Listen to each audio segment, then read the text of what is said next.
सूरह अल-फातिहा कुरान की पहली सूरह है जो हर मुसलमान की नमाजों में सबसे ज़रूरी सूरह है। इस वीडियो में हम हर एक आयत का आसान हिंदी में तर्जुमा समझेंगे। बिस्मिल्लाहिर्रहमानिर्रहीम। अल्लाह के नाम से जो सबसे ज़्यादा मेहरबान और दया करने वाला है। मतलब इस आयत में हम अल्लाह के नाम से अपने हर काम की शुरुआत करते हैं। बिस्मिल्लाह का मतलब है अल्लाह के नाम से। हम यह कहते हैं कि हर काम की शुरुआत अल्लाह के नाम से होनी चाहिए क्योंकि वह बहुत दयालु और दया करने वाला है। हम हर दिन अपने किसी भी काम की शुरुआत में बिस्मिल्लाह कहकर उसे अल्लाह के नाम से शुरू करते हैं। अल्हम्दुलिल्लाहि रब्बिल आलमीन। सारी तारीफ़ें अल्लाह के लिए है जो सारे जहाँ के रब है।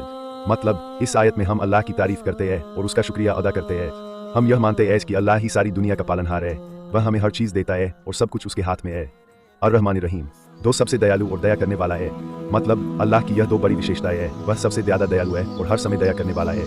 यह हमें याद दिलाता है कि अल्लाह हमेशा हमारी मदद करता है और हमें उसकी दया की बहुत ज़रूरत है। जब हम किसी मुसीबत में होते हैं तो हमें यह याद रखना चाहिए कि अल्लाह हमेशा दया करने वाला है और हम उसकी मदद पर भरोसा करते हैं। मालिकी यौमिद्दीन वह दिन का मालिक है जो क़यामत का दिन होगा। मतलब इस आयत में हम क़यामत के दिन की बात करते हैं जब अल्लाह हर इंसान को उसके किए का हिसाब देगा।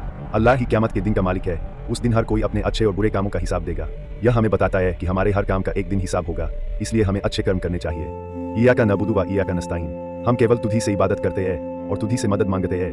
मतलब इस आयत में हम अल्लाह से कहते हैं कि हम सिर्फ उसकी इबादत करते हैं और उसकी ही मदद मांगते हैं। हम यह मानते हैं कि अल्लाह ही हमारी मदद करने वाला है, इसलिए हम हर काम में उसकी मदद चाहते हैं। जब भी हमें किसी मुश्किल का सामना होता है हमें अपनी मदद के लिए सिर्फ अल्लाह से ही दुआ करनी चाहिए।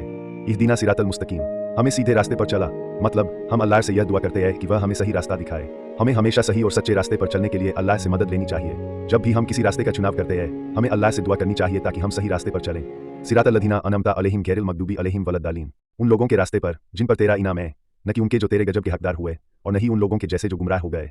मतलब यह दुआ है कि हम उन लोगों का रास्ता अपनाएं जो अल्लाह के पसंदीदा है और जो सही रास्ते पर है।